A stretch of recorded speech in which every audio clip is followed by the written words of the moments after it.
روح جيب جلافه على السريع واغسله الشفيه. تتقل بالنوم. ايش تريد تسوون يا ولو؟ والله خاطر اريد نغسل الموتور. وبهالبرد متوازين. شوفت عينك اليوم ابو جيس ابدع، سوى بينا حادث مرعب. شلون يا مصقعين البيان؟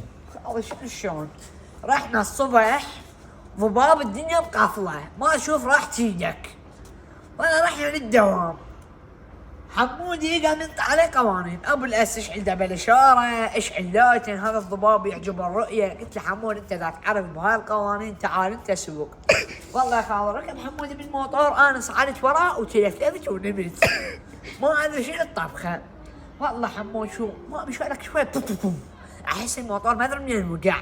قلت يا الله انا مقمض واتخيل هسه ضرب طشه. شو حمود بعد ما يمشي. قلت هاي عطل ما صح الا ما شويه تكشف الجو. والله يا خالد كشف الجو ما احسه كنا احنا مندهربين بالمنزل. ضبابه ما اشوف. ولا كان مو ادري بيها ضبابه هم ما اشوف. صار لك ساعه تنطي بيه قوانين وضبابه يحجب الرؤيه، بالاخير حجبنا بالمزل. والله يا خالد ما طلعنا الا دسنا لساننا بالسماء. خطي الا وقف علينا ابو بيكم وسحب حمود من القبع ماله بالهوك. والله لو ما ابو البيكم لحد الان احنا ناكل عقرب. راحت عن مدرسة أجوب مليونات طحالب. هيا اليوم بالبزن باشر جوة رايلة ويلوس. أنا بعد أركب وراك، والله ما أركب وراك والدنيا دنيا سهلة يا جوكي.